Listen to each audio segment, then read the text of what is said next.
This is NTV.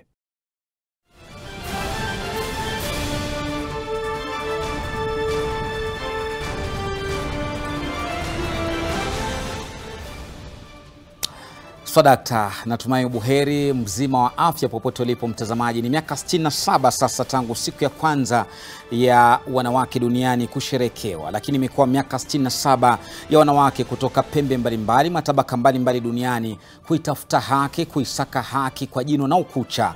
Hapo jana walibadilisha nia, kauli na semi na kusema kwamba wanataka sasa wa Kenya, wa Afrika, wa dunia kote wakumbatie usawa. Ni usawa wa aina gani? Usawa katika teknolojia, usawa katika ubunifu, usawa katika ajira, usawa katika masuala mbalimbali ikiwemo kutambuliwa na kupatiwa nafasi wanazostahili. Lakini swali tutajiuliza katika kipindi hiki chote cha miaka 67, ni kipi kimezuia wanawake kufikia usawa huu? Na ndio maana leo kwenye jukwaa letu la jamii tutakuwa tunakwea kibarazani kuzungumzia hilo, manake leo ni siku ya kuwakumbuka wanawake ambao walisherehekea jana siku yao ya wanawake duniani. Karibu kwenye NTV sasa. Mimi naitwa Loft Matamu, nitakuwa na kujuza wageni wangu studioni muda si mrefu ambao watanisaidia kulibabadua hili la vikwazo ambavyo vinazuia, vihunzi ambavyo vimesimama mbele ya wanawake kufikia usawa wao. Lakini kwanza kabisa, hebu tuangalie taarifa ambazo zimegonga vichwa vya habari hadi sasa bado tunazifuatilia katika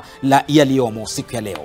Maandamano ya baba Raila Amolo Odinga anatarajiwa kutoa msimamo wake na tangazo leo baada ya siku 14 makataa aliyoyapa serikali ya Rais William Ruto kutamatika leo. Je, wataandamana ama itakuwa namna gani? Kama ilikuwa nitisha toto tutajua. Mbali na maandamano hayo mtazamaji, ni kwamba tunafuatilia uchunguzi wa matumizi ya shilingi bilioni 55 ambazo zinasemekana kwamba zilitumika wakati wa lala salama wa Rais Uhuru Kenyatta kuondoka mamlakani. Stephen Mtoro ndiye alikuwa katibu mkuu wa COFEK, alipuliza kipenga. Leo anafika katika kamati ya bunge kuzungumzia baada ya Margaret Nyakango ambaye ndiye mdhibiti wa bajeti kumwaga mtama wa mazungumzo yake kati yake na Ukuru Yatani aliyekuwa waziri wa fedha. Kunani? Tutakuwa tunakujuza mengi zaidi katika kamati ya bunge. Mbali na hili, tunafuatilia jingine ambalo ni kifo cha mama Grace Onyango ambaye ndiye alikuwa mbunge wa kwanza kuchaguliwa mwanamke nchini Kenya. Miaka 60 akawa meya katika mji wa Kisumu, pale ndipo alipokuwa mbunge, na ameweza kuwatia hamasa wanawake namna gani kuingia katika uongozi. Amefariki katika umri wa miaka 98. Tutamzungumzia huyu katika kipindi hiki. Mbali na hili mtazamaji, jingine ni kwamba shirika la reli liko mbele ya kamati ya Kauli, na kubwa zaidi ni kwamba msimamizi mkuu wa shirika la reli Philip Mainga atakuwa anafika pale kujibu ni namna gani alitarajiwa kufika kujibu kuhusu fidia ya watu walioondolewa ili reli ya kisasa kujengwa. Wengine hadi sasa hawajapata kitu. Maeneo ya Voi wamekuwa kilia sana. Tukiachana na hili mtazamaji, nilivyokujuzeni kwamba leo ni jukwaa la jamii, usawa kwa wanawake. Siku moja baada ya kuadhimisha siku yao, wanayapi ya kuzungumzia? Je, jana walipitisha nini, wakafikia nini? Haya yote ni ndani ya baraza lako kwenye jukwaa la jamii. Karibu tena, mimi naitwa Loft Matambo. Swali letu mtandaoni tumekuuliza, je, unadhani ni kipi kimezuia ulimwengu kufikia usawa kwa wanawake? Je, unadhani ni kipi kinazuia ulimwengu mzima kufikia usawa kwa wanawake? @Loft Matambo @NTV Kenya.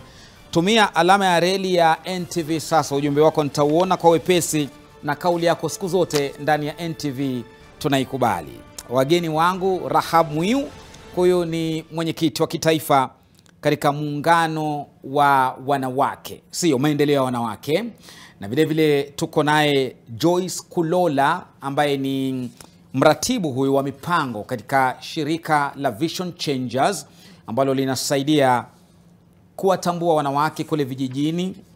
Zungumzia Mkuru, zungumzia sio Kimau, zungumzia Pipeline, wanapitia yapi? Pia hao wanahitaji usawa wao. Karibuni sana jamini mabinti. Na aisee mmependeza kweli kweli. Ningekuwa na maua ningewapa, lakini wacha niwape sifa tu wa Kenya wasikie. Asante. Aha. Moja kwa moja nafikiri swali hili ambalo nimeuliza, tuanze nawe Bi Rahab. Najua sasa ni miaka 70 tangu muasisi maendeleo ya wanawake. Kwa miaka 70 ni kitu gani kinawafanya hamjafikia haki na usawa kwa wanawake? Asante sana kwa kutualika. Thank you my daughter here. It's good kuwa na mama msichana ambaye anaongelea maneno ya kule chini kabisa, grassroots, pahali maendeleo inafanya kazi. Sisi maendeleo tumetembea hiyo safari miaka 70. Na ndio nimeleta hii kitabu ambayo last year tulitengeneza safari yetu ya usawa ya kina mama kutoka 1952. 1952 maendeleo ilianzishwa na governor's wife, historia yote iko hapa. 1958 ikachukuliwa na mama wa kwanza wa Kenya, mama Dr. Usawa. 1960 wakaenda Kapenguria kumuona founding father, former president, mwanzilishi wa nchi Mzee Jomo Kenyatta, na wakazungumzia usawa ya 50-50. In her words, Mzee Kenyatta was very willing, hata alicheka. Na akasema na wanaume hawa watatusumbua kidogo. Kwa hivyo safari ilianza na iko kwa hii kitabu 1960. Kutoka hapo safari ya independence 1963, way forward ni mama Usawa na mama Bethi Mugo wakafanya the first affirmative action debate ya this journey. Mpaka tulipopata, we had 6 women members of parliament, wale wa kujikampenia kina Charity, kina Mother Karua, mama Usawa then from the 90s. Charity ni kutoka 92, Bethi Mugo 92, Mother Karua ni 92.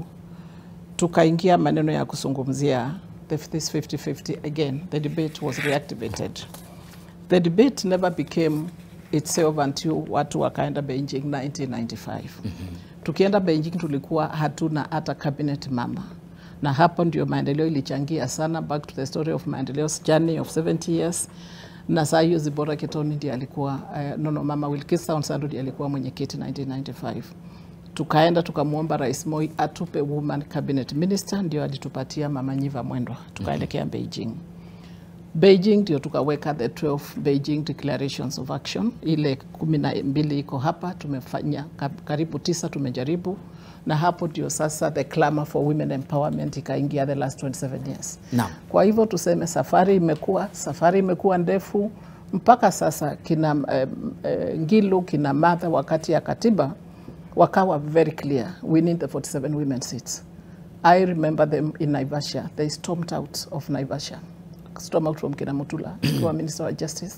Ndio tukapata viti 47. Hii ndio ile viti inaitwa wa mama wa county. The 47 women seats. Tukiwa hapo wabama wamesimama, wamepita, wengine wako kwa nominated. So number ika increase. Tukawa tuko na ile 47 safe seats, na sasa tuko na wale wanasimama in the parliament and they are elected. So progressively katiba ya 2010 ikatuweka hapo sasa the famous 2/3, which of course we wait for actualization. So wacha niseme kutoka every president, kutoka the founding father, during his time ndio Mama Grace na ambaye tunamuomboleza. We were able to go and see her last year as a trailblazer with my former minister Kobia, so we feel we've done our bit for her. Ndiye alikuwa mjumbe wa kwanza. Kwa hivyo hatua mmepiga. Hatua tumepiga. Katika hizo hatua naipenda sana hiyo safari ambayo umetupigia ya miaka 70 maendeleo ya wanawake. Lakini swali ambalo nitauliza ni kuhusiana na kauli mbiu ya jana, ambayo si kauli mbiu mbaya, lakini niko na maswali nayo. Maana sitarajii kauli mbiu kama tukumbatie usawa baada ya miaka 70. Labda kuna hoja komavu nzito ambazo tunafaa kuangalia wanawake wapate kuliko usawa ambao tumeuzungumzia kwa miaka hiyo 70. Lakini tuliache kidogo, labda tumlete B Joyce. Katika muungano huu na shirika lenu la Vision Changers, ni maono gani kwa wanawake ambao mmejaribu kuyabadilisha, ambao labda yanaoana na safari ya Birahab ya maendeleo ya wanawake kwa miaka 70 kule mashinani uliko? Asante sana kwa mwaliko huu umetupa leo Lofty. Nimefurahi sana pia kuwa na Mama Rahab hapa pamoja nami kujadili masuala ambayo tuko nayo kama wanawake katika nchi hii. Kwanza kabisa ningependa kusema sisi kama shirika la Vision Changers Kenya tunafanya kazi na wanawake wengi sana sana kule at the grassroots level, kule kwa communities.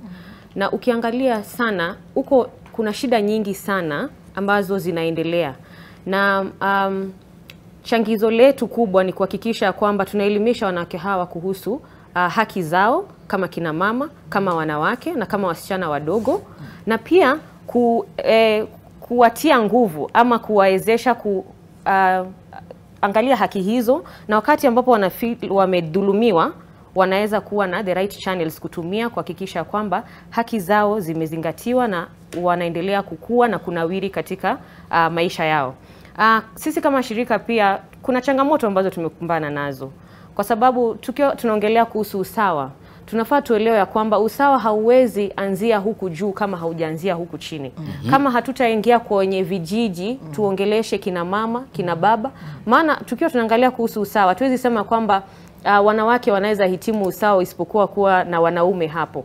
So ni contribution ya kila mtu katika jamii. Wanaume wafanye part yao na wanawake pia wafanye part yao. Na tunapoendelea pia tunafaa tuelewe ya kwamba mashirika mbalimbali yatakuja kuhimiza haki za wanawake ama kuhimiza haki za binadamu katika communities. Lakini pia tusisahau ya kwamba sisi kama wananchi wa Kenya tunalo jukumu la kuhakikisha ya kwamba tunafanya linalostahili.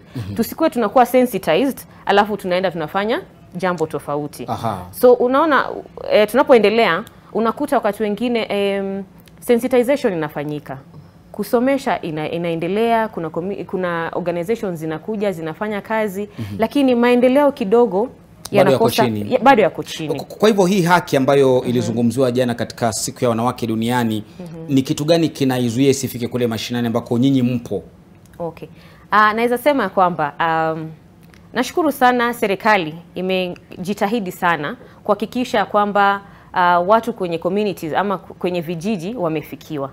Changamoto yetu kubwa ambayo inatufanya tusiendelee, naweza sema ni kwamba watu ambao wamepewa nafasi katika uongozi serikalini, katika mashirika makubwa, especially wanawake, hawarudi sana huku chini kuangalia wanawake vijijini.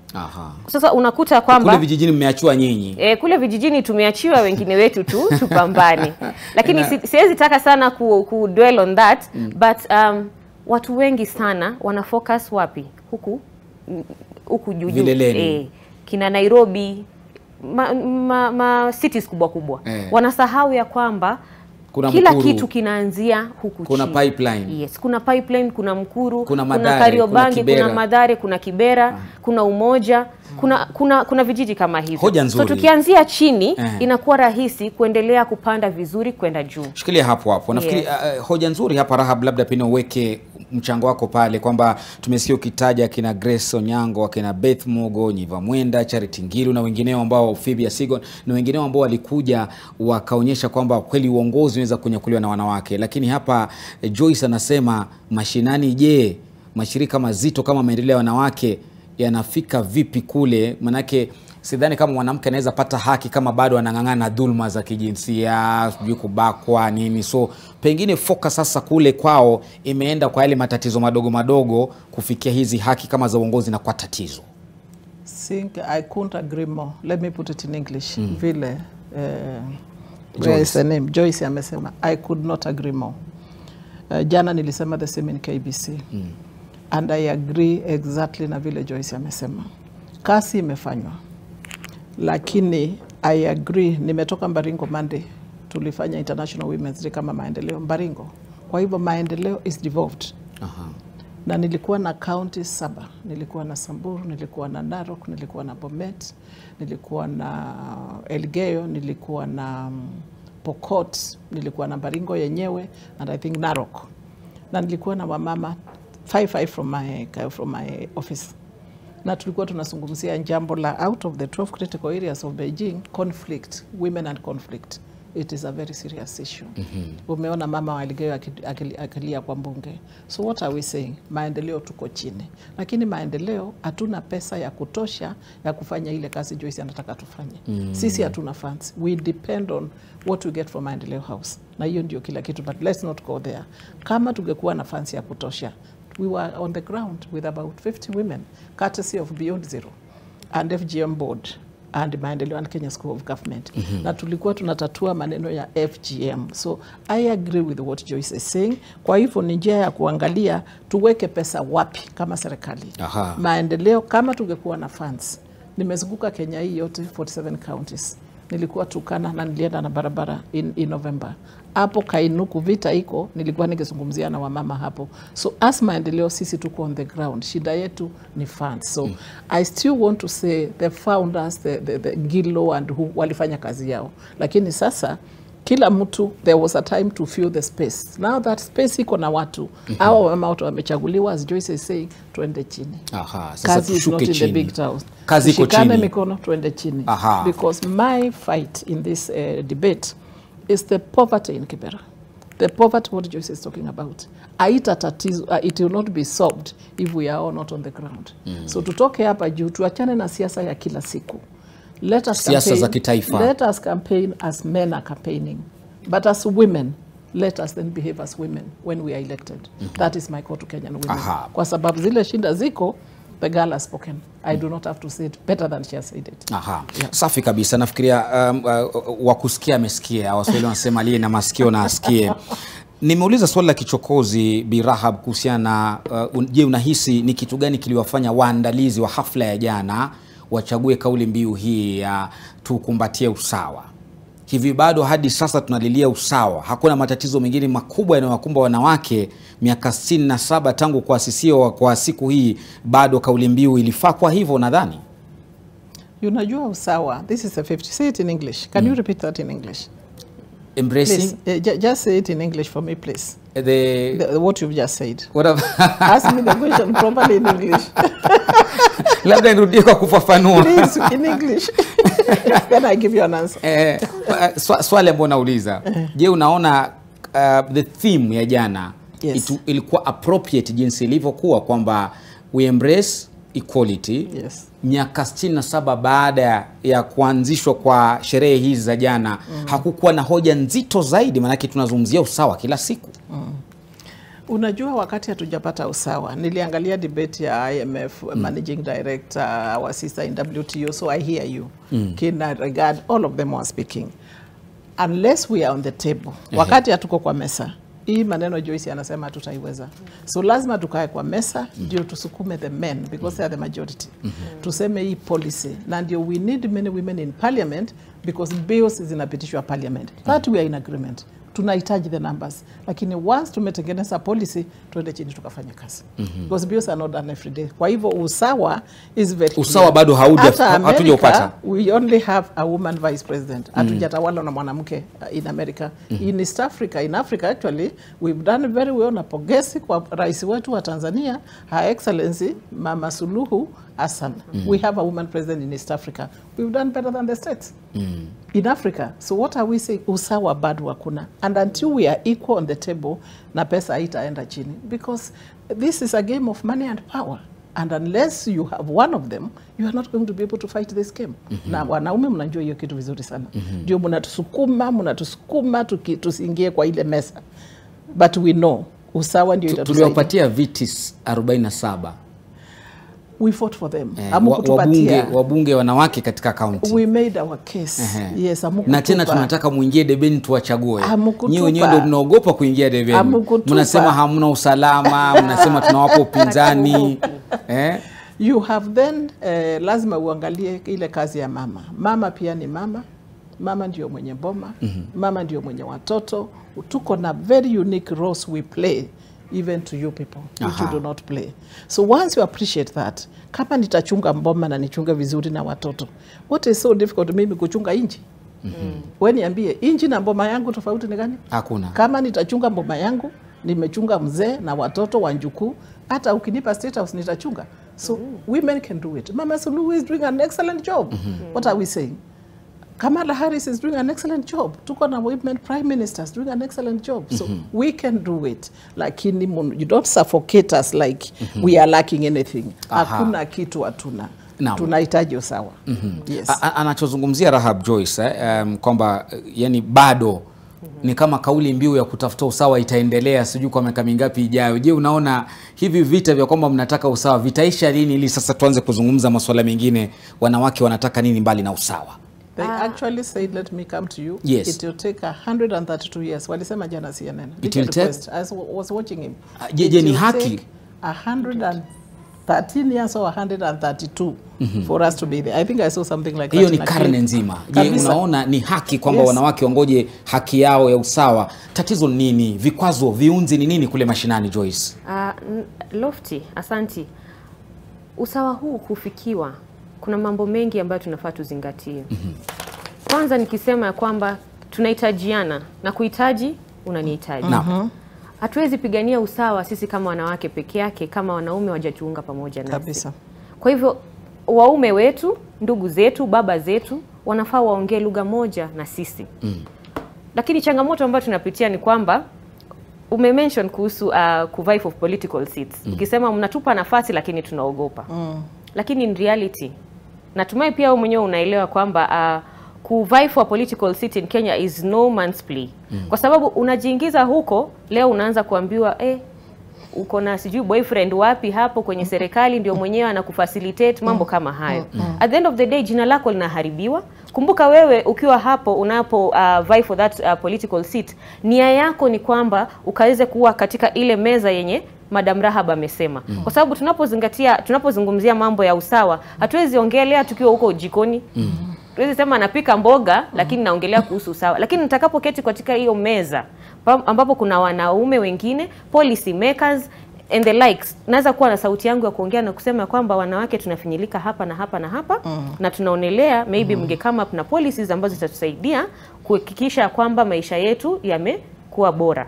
Kwa hivyo inamaanisha kwamba sisi kama jamii, wanaume kwa wanawake, tuungane tuongee lugha moja. Hoja nzuri pale Joyce, lakini nimezungumzia kwamba je, unahisi kwamba kuna vitu vidogo vidogo kule mashinani ambavyo mnapitia nyewe wanawake mlio mashinani ambavyo labda tunafaa kuvifahamu sisi ambao tunasema tunaangazia mengi zaidi katika majukwaa ya kimataifa? Ni vitu gani vidogo ambavyo si vidogo kama tunavyodhania? Mimi naweza anza kwanza na the levels of poverty. Umaskini uko sana. Sana kiasi cha kuwa mtu hawezi kuwa hata na maji ya kuoga, hawezi kuwa hata na pesa za kununua mtungi mmoja wa shilingi 20 ama shilingi 15. Tukianzia hapo. So umaskini umechangia sana shida zetu kama wanawake. Na ukiangalia kama mwanamke, lakini huu umaskini sio mnaupitia na waume zenu. Wewe ni maskini hapa, mume wako yuko hapa. Kwa hivyo nyote wawili, si wanawake peke yao. Ama kuna pahali wanaume wanajitoa akiona umaskini umechacha. Wacha nikuambie Lofty. Umaskini una affect kila mtu ama unaathiri kila mtu ndio. Lakini unafaa ukumbuke ya kwamba mwanamke ndiye mwenye analinda boma vile Madam Rahab amesema, analea watoto. Kuna wakati mwanamke ni mjamzito, kuna wakati mwanamke amejifungua, anaangalia watoto ama watoto ni wachanga sana, hana nafasi ya kwenda kazini. Maana yake nini? Mwanaume ako kule nje anafanya kazi. So mwanamke anabaki nyumbani akilinda boma na kulea watoto. Kwa hivyo wakati mwanaume ako huku nje akitafuta, mwanamke amebaki wapi? Nyumbani. Ingawaje kungekuwa na maybe opportunities kama kazini kule ambazo zinaimarisha a good working environment for women, wanapoenda unaona kama ile maternity leave of 3 months. Mtu akimaliza akiwa kama amerudi kazini. Kama pale kazini kuna well structures za kusaidia mwanamke huyu kuweza kufanya kazi bado akiwa anaendelea kulea watoto. For example, mashirika ama kampuni zetu zinafaa kuconsider mambo kama a good environment ya mwanamke anaweza maybe kupump kama ni maziwa, kustore, mambo kama yale ambaye yanamsaidia. At the end of the day hawezi endelea kukaa nyumbani, manake anajua akirudi kazini anaweza endelea kufanya nini? Kulea mtoto wake, atakamua kama ni maziwa ataweka, atapewa maybe a certain number of chumba cha kunyonyeshea pengine, anaweza leta mtoto wake maybe once in a week kazini, mambo kama hayo. Lakini akiwa hayapo inamaanisha kwamba mwanamke ataendelea kukaa wapi? Nyumbani. Wakati mwanaume ako huku nje akiendelea kujijenga katika kazi yake, kuimarisha kazi yake, mwanamke bado anaendelea kupambana kulea watoto. Shikilia hapo Joyce, naomba tuchukue pumziko fupi, lakini mbali na swala la umaskini utakuja kutuambia masuala mengine ni yapi. Pia wanaume wananiambia hata hao wakiingia kwenye siasa pia wanaambiwa wako na girlfriends ambao pia wanawasponsor kuingia kwenye siasa. Kwa hivyo wanasema si wanawake peke yake, maana siku hizi pesa nyingi hata ziko na wanawake ndio wanatufadhili sisi wanaume kuingia kwenye siasa. Sijui kama ni ukweli hapo. Rahab na Joyce watakuja kutuambia kama hao ndio wenye pesa siku hizi, lakini niruhusu nichukue pumziko, endelea kusema nami kuhusiana na swali letu la ni kizingiti kipi na kiunzi kipi kinaofanya wanawake hadi leo Miaka inaenda, jamii naambiwa ni baada ya miaka 100 ndio watu wafikia huu sawa. Je, ni haki? Sema nami, narudi katika muda usio mrefu.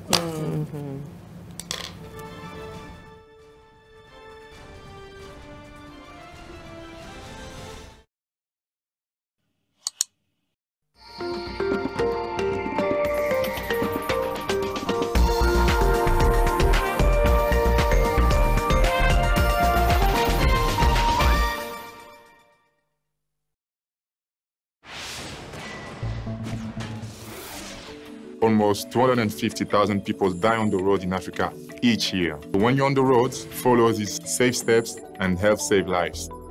Never take your eyes or attention off the road. Keep both hands on the steering wheel at all time and stay focused. So when you're on the roads, follow these safe steps and help save lives. We all have a role to play in road safety. Together, let's make Africa's road safer. Walk, walk, walk. Work's over. Busy biters, get down to snack business. When snacking is under attack, we'll be there to fight back.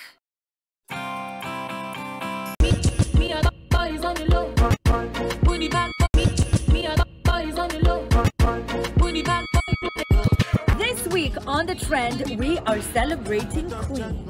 I'm the only Somali female comedian. Mnipigia makofi pia mimi.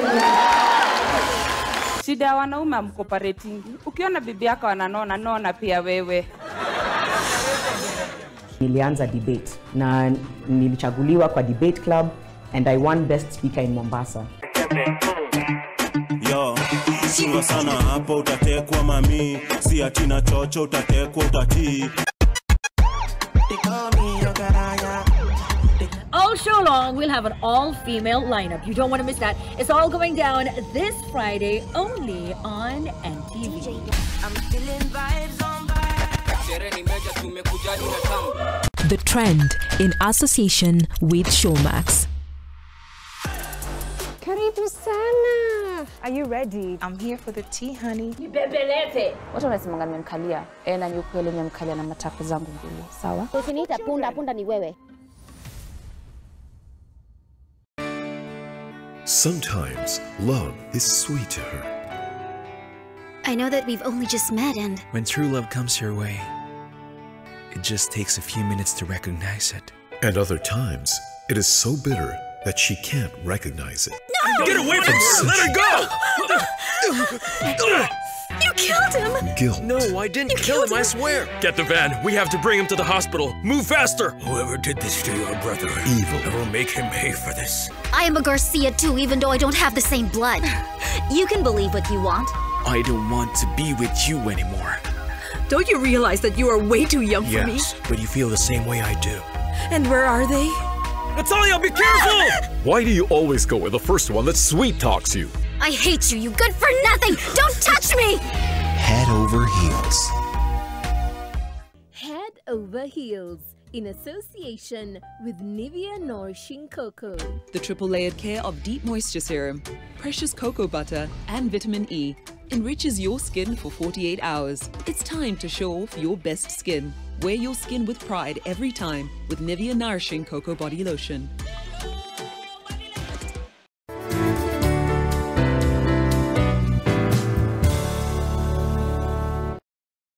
Own your dream home for as low as 1.98 million Kenya shillings in Vipingo Kilifi. SMS Vipingo to 22365 or call us today on 0740 400 215. Terms and conditions apply.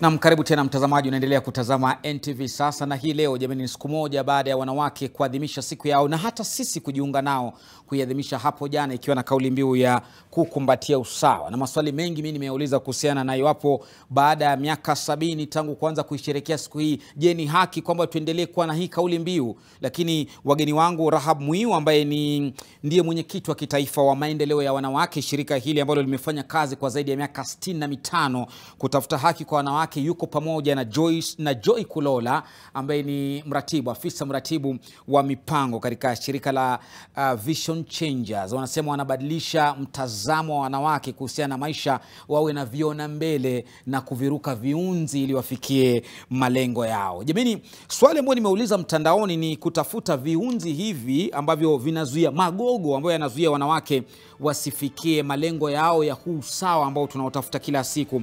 Na jamani, jumbe ambazo zimeingia nitasoma 2-3 tena baadaye mwelekezi wangu atakuwekea pale kwenye mtandao kwenye kiwambo chako tuzione. Anasema huyu ni April Wangari Mwita. Anasema Lofty, jameni, sababu hatuko sawa, tunajaribu kuforce issues, tunalazimisha mambo kabisa ambayo yanatuathiri sisi na ni gharama kwetu. Kwa mfano, kama mwanaume akimpiga kofi mwanamke, inasemekana hayo ni masuala ya usawa wa dhuluma kwa jinsia, lakini mwanamke akimpiga kofi mwanaume, basi inasemekana hiyo ikubalike maana mwanamume ndo amekuwa dhaifu. Naomba mliweke hilo kwenye orodha zenu za maswali hapo kwenye shajara zenu, nitakuja kuwauliza hilo swali zuri kabisa. Jared Onyancha anasema hapo ndo Mwenyezi Mungu anafaa kuingilia, manake alimfanya mwanaume kwanza tena baadaye akamtengeneza mwanamke. No constitution on earth can change the will of God. Ameongea Kiingereza. Anasema haya mnaozungumza Lofty, Rahab na Joy ni kama porojo mbele za Mwenyezi Mungu. Najaribu kuweka maneno yangu kutafsiri alichosema, hajasema porojo. Lakini Lucky Ruto Nelson anasema mwanaume kamwe hawezi kuwa sawa na mwanamke, mpende mkatae, we are not equal. Ameongeza kimombo katika hali zote.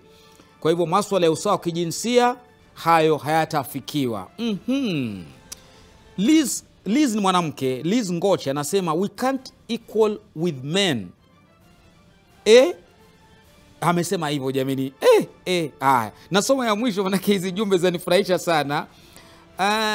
Huyu anaitwa Brian KE. Anasema mwanamke huyo ambaye anasemekana atumie masaa 22 ama masaa 22. Wacha ameongeza Kiingereza, a day to fear them and also to use the other 2 hours to fear them more. Anasema sisi wanaume tunaambiwa tutumie masaa 22 kumuogopa mwanamke, tena baadaye tutumie masaa 2 yaliyosalia bado kumuogopa. Atakuwa vipi sawa na sisi? Rahab, naona kidogo ulimi unakucheza cheza. Unataka kuwajibu. Lofty, let's get this into perspective. Mimi ni mama. Naam. Na nilikaa kwa ndoa karibu miaka 40. Nikampoteza mzee after almost close to a few months to 40 years of marriage. Hapa atuongei maneno ya usawa ya kifamilia. Hata nikiwa mwenyekiti nilikuwa na mzee wangu alikuwa hai. Nikifika kwa nyumba maendeleo inaachwa kwa gate. Ninaingia mboma mimi kama bibi yake. Na kama mama watoto na kama mama akubaya ni grandmother. Tusijanganye hivi vitu. Get it very clear. Maendeleo tunazungumzia familia na sisi kama custodians ya familia. Kwa hivyo hii usawa tulikuwa tunaongelea usawa according to me, usawa ya kazi, usawa ya malipo. Tukifanya kazi wewe ile unalipwa, Joyce analipwa. Taaluma. Atuongei maneno ya the way God created. Tuko pia wa Kristo ama Christian. And I know God created me as a woman. Na akaumba mwanaume. So tunaelewa na hiyo vitu. Hakuna kitu hapo tunapigania. So wacha wale wanaume wanasikia kama tunapigania hiyo, that is not where we are. Sisi hatuendi hapo. We know we are women, we know we are men. I'm a mother of sons and they are married. Sasa mimi nataka wao wakikambo mazao wanaambia mabibi zao what a man tells a wife in a family, wako na watoto wao. So tusichanganye hii kitu. I think with a lot of humility tunaheshimu wanaume. Hii vita ni vita ya policies being in parliament tuwe na numbers, being MCAs tuwe na numbers. Maneno ya kifamilia tutofautishe kabisa. Je, Rahab, pole na kukata kalima kidogo. Hoja umetoa nzuri kwamba tutofautishe nyumbani kabisa, na sera na mambo ya kiungu na mambo ya kidunia. Lakini je, wanaume wanahisi kwamba mkiwa wengi bungeni mtatoka sasa jikoni iwe sasa kwamba kule mmekubali sisi tuko chini yako mwanamke wewe ndio kichwa, sasa kule bungeni ndo nitapapurana nyinyi wanaume maana tumewazidi kwa idadi? Wanahofia hivyo labda? Nimekuambia bwana Lofty, my experience nikiwa mwenyekiti wa maendeleo and my husband was around for at least 4 years. It is wewe mama uko na kiti, wewe uko hiyo mbunge, kama uko na bwana, wewe unataka kukaanje mbunge, unataka kukaanje kwa boma yako. Nakumbuka Professor Kobi akiwa CS alituambia na ikawekwa kwa newspaper, she is a CS, lakini akifika kwa nyumba she is Mrs. Kobia. So it is up to the woman to decide, because hatuwezi kuchukuliwa zote kwa jumla. Kuna vile Joyce atakaa kwake, kuna vile Rahabu atakaa kwake, lakini hii inaniambia wanaume wako na swali kwa sisi. Na mimi ningependa kuwajibu with a lot of humility. Sisi hatuko kwa maofisi kuharibu maboma. Sisi hatuko kwa maofisi not to respect our husbands and our sons and our daughters and our daughter-in-laws and our children. I think kama kuna kitu imefinya wanaume, lazima tuiangalie like women, kwa sababu hanja yetu sio kufunja maboma, even as we look for equality of women in these offices. I don't think personally, let me talk for maendeleo, hapo sio maendeleo inaenda. Our call is to have both, to have the family, to have the equality, and to have women respect their families, their husbands and their families. Yes. Wakubaliana na Rahab, unakubaliana na walioyasema hawa, tatizo liko wapi? 100% nakubaliana na yeye. Ya kwamba usawa tunaotafuta si usawa wa kuharibu nyumba zetu wala familia zetu. Maana mwanamke wa kuheshimika ni mwanamke ambaye ako all round. Akitoka nyumbani, akienda kazini, anatekeleza wajibu wake vizuri. Akirudi nyumbani, anatekeleza wajibu wake vizuri. So hatupiganii kukua vichwa kwenye boma zetu. Hatupiganii hilo. Kitu tunachopigania ni kwamba Lofty, tunapofanya kazi na wewe, kama tuko na the same JD, tunalipwa kiwango sawa. Si kwamba wewe utalipwa 100,000, mimi nitalipwa 50 manake mimi ni mwanamke. Huo ndio usawa tunaopigania. Ndio. Na kweli nafikiri aliye na masikio kama alivyotangulia kusema amesikia. Let me put a rinder kwa coffee kwa mwanamke. Kama tunazungumzia 60 years Kenya iko independent. 67 years ya UN, women are in New York now. Kweli, by now, if my mother was slapped, for example, because I came from a family of a husband and a wife then. So let me use my parents. And I never saw my father slap my mother. But if she was, hiyo haipatii mzee wangu right kuja kunipiga. And it does not give my son a right aende kupiga bibi yake. You see, those are how many generations? 3 generations. We must get out of this kind of watu uongea, watu kumbaliana. Ile kitu ingine inapiga widowed women. Tukija tukiongea huku, kama your husband is not there na you have in-laws, they also want to think they can put you down and give you directives. A woman belonged to her husband. And if your husband is not there, you are solely responsible for your family because you've been a responsible person. Kama ni kule women are inherited, that's another story. So it also needs to get very, very clear. And it's a bill we are going to be taking to parliament. Kwa sababu wamama wale ni wajane, wako na shinda kubwa sana samali ile familia zao ziliacha, husbands, because your brother-in-laws tomorrow want to, and I have files in the office, want to come and dictate to you. Usiposikia unaambiwa wewe uko na kichwa kubwa. Ni ile kasi ya maendeleo ya wanawake. Ni ile kasi ya wamama wa empowerment. Let us get it very clear. A woman marries one man. You do not marry a man and his brother. We should get it very clear. Na watu ujiheshimu. Wamama ni wengi wameacha na mabwana na they choose to live in dignity and integrity. They don't want to run all over the place. That should be, and it's a bill will be taken to parliament as maendeleo. Kwamba kusiwe kabisa na masuala ya kurithi wanawake. I'm not saying it depends na hii ni cultures. Makacha ni tofauti. Lakini kama mtu kama for example ex bwana ayuko na yeye angependa kuishi namna hii, let us not classify things. Kwa sababu huyu mama yeye anataka kuishi namna hii, wamama wakiachwa na mabwana zao, let's not group things up. mwanamke anaolewa na mwanamume mmoja. Kama mko wanawake wengi na mmeolewa in a polygamous marriage, you know you belong to that man, all of you. That is a choice you make. Lakini kama ulikuwa na bwana mmoja, lofty, and is not there, and you continue with the family, a woman widowed chooses to carry the legacy of her husband and his children. It is a very important thing to underscore. Na kuna wengi wanaumia hii mkurunjenga iko huyu mama is full of girls who are widowed, they've been inherited, kulikuwa na HIV and they are all maids in these slums, and that is what she's dealing with. Na akiwa maid na poverty ni mingi sana, kesho mtoto yake ni maid, anabeba mimba na 13 years, and the vicious cycle of poverty continues. That is the fight of maendeleo after 70 years.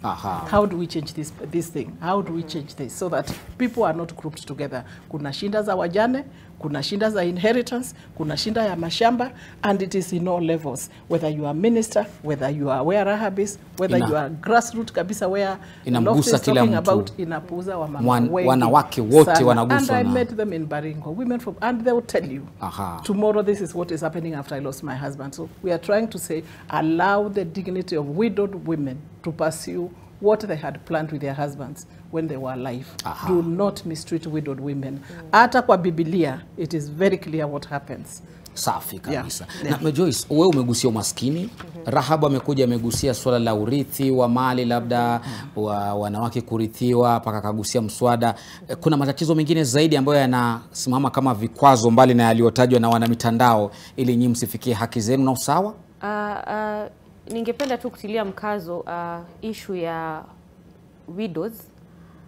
Wanawake wanafiliwa na waume zao, na ukiangalia sana sana kama jamii tuko na lot of cultures zenye ambazo zinaturudisha nyuma kutosonga kufikia malengo yetu kama wanawake.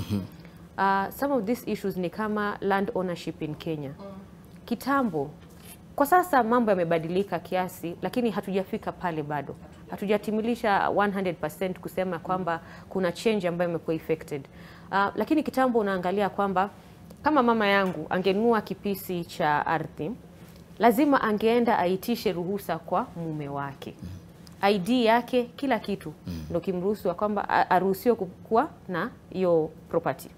Lakini kwa sasa at least kumekuwa na hiyo change ya kwamba serikali na kumekuwa na sera ambazo zinaruhusu wanawake ku own land, na hizo pia zimesaidia sana. Lakini kule mashinani bado tuko mbali sana. Maana unakuta mwanamke anakuambia siwezi kununua shamba ama siwezi fanya ABCD bila ruhusa ya mume wangu. Maana cultures zina dictate ya kwamba mwanamke ni property ya mume wake. Kwa hivyo ukiangalia mambo kama haya unaona tunapoendelea ku fight for huu usawa, kuna cultures huku nyuma ambazo bado zimekita mizizi ambazo zinaturudisha nyuma. Tukiangalia swala la FGM, ni jambo zuri ambalo lilipiganiwa sana kwa muda mrefu kufikia mahali tumefika kama jamii. Napenda sana kupongeza kazi hiyo kubwa ambayo iliyofanywa. Lakini tunafaa tufike mahali pia tuangalie, tusiangalie tu ule uzito ambao watu walipeana kwa FGM. How about tupe uzito ule kwa mambo kama wife battering, cases kama hizo. Is it possible kwamba watunga sheria wakama with these policies kuhakikisha kwamba hata watu ambao wanapitia cultures kama hizo wanakuwa protected by the law. So tusiangalie side moja tuache ingine tuseme wife battering happens in different cultures, inaruhusiwa. Kuna Mkenya mmoja hapa amezungumza akasema kwamba huu sawa utafikiwa vipi wakati Lofty akipigwa kofi na mke wake anaambiwa yeye ndo alikuwa mnyonge. Wakati Lofty akimpiga kofi mke wake, basi hapo ni haki za kijinsia zimekiukwa. Tutakuja hilo utalijibu, lakini kwanza kabisa nafikiria tupate kauli za maafisa wa polisi. Maafande wanawake walijitokeza jana katika siku ya kusherekea wanawake kule Bungoma, kuingia mashinani na maeneo mengine kusherekea pamoja na wanawake. Wako na huu ujumbe, hebu tuwasikize. Ningependa wakati hawa wafungwa wanaachiliwa muwapokee kama wanadamu wenzenu. Msiwe watu ambao mnawatenga, na kwa sababu wakikuwa hapa ndani tunawafundisha kulingana na maandiko katika Biblia na Quran, na unajua kwamba sisi kama idara ya prison tunajua kurekebisha, tunaanza na Mungu. ile wakati ambayo unapewa na ofisa kidogo kukaa chini ya mti, fikirieni na wamama wengine ambao tuko hapa. Let us innovate. The first thing as a woman you're supposed to innovate in is the food your family eats. Add value to that food. Sana mmoja wapiga picha wetu hapa Fidel anasema huyo kulola tunamlola, anatoa hoja nzuri sana, hako sawa, akiongozwa na Mama Rahab. Asante sana. Naona Fidel badala ya kuangalia kina mama kule Bungoma wakitoa kauli, anasema namlola kulola. Asante sana. Jamini, haya ndo baadhi ya masuala ambayo yanajitokeza katika hicho kipindi. Kwa hivyo nimekukatiza kidogo Joyce, kwa sababu nilikuwa nimekuuliza kuhusu unavyozungumza kuhusu kwamba sheria zisiangalie sawa, walipigania masuala ya ukeketaji wakatoboa mashirika mbalimbali kwamba sasa ni haramu, ijapo wanawake wenzenu baadhi yao ambao wengine ni madaktari walikwenda mahakamani kutaka kwamba isiwe ni haramu anayetaka akeketwe. Lakini tuliache hilo. Hili swala la kwamba sheria si msumeno hapa katika masuala ya haki ya kijinsia. Msumeno huu unakata mbele peke yake. Ukirudi kwa mwanaume haukati, unakata kwa wanawake. Kwa nini? Lofty, ningependa kusema kwamba sisi kama jamii tunakuwa enablers wa mambo kama hayo. Kwa sababu leo hii ukawa umepitia kisa kama hicho, hata ukienda wewe kama mwanaume unaogopa kuenda kuambia mwanaume mwenzako. Na hata kuna mambo ambayo unaangalia, hata ndugu zetu wadogo wakifanya kitu waelezee ndugu yao mwingine, unakuta kwamba wanacheka, unaambia mtu nilichapwa kofi. Mwenzako mwanaume ndio wa kwanza wa kukuchekelea. Hata si mwanamke ambaye anacheka, ni mwanaume mwenzako mwenye anakuchekelea. Hiyo ni kusema nini? Ya kwamba sisi kama jamii hatujafika mahali ambapo tunaelewa ya kwamba kila mtu ana haki na usehemu wake katika jamii. Na wakati tunaangalia kwamba tukisema eti sheria ni msumeno ambao unakata pande moja. Kusema ukweli, haukati mbele peke yake. Leo hii ukiwa na kisa na uende pale mahakamani kuwasilisha hoja yako, kusema ukweli utasikizwa na utasaidika. Kwa hivyo tatizo ni mwanaume mwenyewe tatizo letu ni kwamba wanaume ni waoga. Jamii imetuweka, unaona vile mnasema wanawake wako na sehemu yao jikoni, kuna vitu ambavyo wanafaa kufanya. Ni the same way pia wanaume wanaangaliwa in a different light. Mwanaume si mtu wa kuchapwa, mwanaume si mtu wa kudhulumiwa, lakini mwanamke anaweza dhulumiwa. Ndio maana hata cases kama hizi zikifika, mtu anaangaliwa kama ulikuwa wapi ukichapwa, kwa nini hukujitetea, wewe mwanaume mzima kwa nini unapigwa. Lakini mwanamke akifanywa hilo tunaonekana kama viumbe dhaifu. Kwa hivyo sasa mnapata huruma, mnatetewa. Hatutaki huruma. Hamtaki huruma. Tunataka sisi kama wanawake tuheshimiwe kama binadamu wa kawaida. Tusifanywe vitu kutokana na huruma. Kama mtu amekosa turekebishe. Lakini kuchapa sio hali ya kutatua, haisaidii chochote. Mama Rahaba, anachozungumzia Joy ni kweli kwamba hamtaki huruma, lakini sasa wakati sisi ndo mmetudhulumu, tufanyeje ili tupate haki yetu, tusionekane tunawadhulumu tena nyinyi ambao mmetudhulumu? Lofty, I think here sasa mimi I'm coming from the old school. Ambayo I'm only a few months to 67 years. Ambayo tulikuwa na respect na discipline. Marika hii yenu imekosa sana discipline na respect. Na ndio shinda mingi sana tuko nayo siku hizi. Hiyo competition in a house mimi sijaifahamu sana, kwa sababu watu walioana kwa heshima na wakaishi kwa heshima na wakatengeneza familia. Ilikuwa si maneno ya pesa. Hiyo unazungumza hii, nataka mpige picha wangu Salim asikie. Ilete tena isikie. Nimesema nini, nirudie nini sasa? Watu walioana kwa kuheshimiana watengeneza familia. Ilikuwa si kipimo ya nani yako na pesa nyingi kuliko nani. Yule alikuwa na pesa nyingi, pesa ilikuwa ni ya familia. A lot of my time, that time siku hizi, because we are here na tuko na watoto, kuna competition kubwa sana. Na hiyo competition haitatusaidia, whether ni kwa siasa, ni kwa familia, ni kwa maboma, ni kwa makanisa. We must, all of us, according to me, according to maendeleo ya wanawake, which brings me here, We support family. We believe in family. Lazima tujiulize hii maneno kubwa kupigana. Siku hizi hata you kill one another. Our time, there was no room where a husband kills a wife or vice versa. Because people have always differed. Even our parents would be over a century if they were alive, they still differed. Lakini watu waliongea. Watu waliheshimiana. Watu waliita wazee wakaongea wale. Na kuna wazee wa ukweli na wazee si wa ukweli. Wanakuja na things to divide a family. Wanakuja na issues ya kugawanyishia hata watoto. So church played a role, a very positive role in families.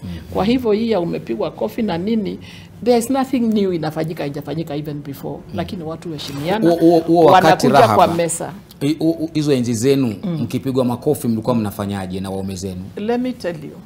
Hiyo maneno ya kupigwa, first of all, you make your husband, bwana yako lazima awe your friend. My husband was my friend. Yeah? Kuna ile mumependana, mumeoana, mko na watoto, but he must be my friend. If he's my friend, we will argue with points. Hata sisi, you go and take a weekend out. We fight it out tukiangaliana because we are friends. But let me not go into personal life. But our time, there was joy, there was a lot of getting out. Sasa nyinyi naona mnataka, first of all, lazima muwe marafiki. Because amwezi kukaa pamoja kama nyinyi si marafiki. Mwelekezi anasema unapotoa hiyo hoja itakuwa ya mwisho, kwa hivyo kauli yako ya mwisho kwa sekunde 10 tukimalizia. Ni kusema usawa haiwezi kuwa ni kitu ya kumaliza familia. Ni kusema kwa niaba ya maendeleo tunasimamia familia. There is no institution better than a marriage institution. Wale wanaweza kuolewa mchunge mamboma. It is not easy. It was never easy. Lakini tuchunge boma. Na haitakuwa rahisi. Na haitakuwa rahisi. It is a give and take, and that is where you become friends. Kwa sababu kama wewe ni rafiki yangu, I can call you for a cup of tea. Si tutacheka. Get a way of working around this thing. So that hii visu na nini na matusi, you reduce all those things. Tumalize hata siku reduce, tumalize kabisa. You become friends. If your husband is not your friend, if your wife is not your friend, there are a lot of players. Kuna in-laws, kuna nini, all the people coming around you to keep this family. So you must make your family your best spot of call. Asante sana. Abirahabu anasema enzi zao kulikuwa na joy, lakini leo tuko na joy pia studioni. Joy, kauli yako ya mwisho kwa sekunde 15. Mimi ningependa kusema hivi kama Vision Changers Kenya ya kwamba usawa huenda usipatikane kesho. Lakini tunapoendelea kupigania usawa huu kama wanawake, tunapopata hizi opportunities za leadership, can we perform well in those spaces? Tusiwe tu tunapigania viti, lakini tukiingia pale tunafanya kazi ambayo haina mwelekeo. Tunapopata hizo opportunities tuhakikisha kwamba tunasaidia wanawake walio chini zaidi yetu. Shukran sana. Huyo ni Joy Kulola ambaye ni afisa mratibu wa mipango katika Vision Changers shirika, na Rahab Mwiu ambaye ni mwenyekiti wa kitaifa wa maendeleo ya wanawake. Asanteni sana jameni kwa kufanikisha mdahalo huu. Bravi Nyakera anasema kinachozuia wanawake kutopata usawa ni azimio la umoja manini hapa sielewi. Mwosha vyombo Alan anasema ni kwa sababu hakuna siku jinsia hizo mbili lofti zitakuwa sawa. Siongezi sipunguzi, mengi yamesemwa, cha kuokota umeokota, kama hutaki shauri yako, manake vidonge ushapewa. Mimi naitwa Lofty Matambo jameni, asanteni kwa kutazama. Kwenye muda wa dakika kama 3-2 zijazo nitakuwa nalikwea jukwaa la NTV ya Dhuhuri kukupa mengi kwenye taarifa zetu. Usiondoke.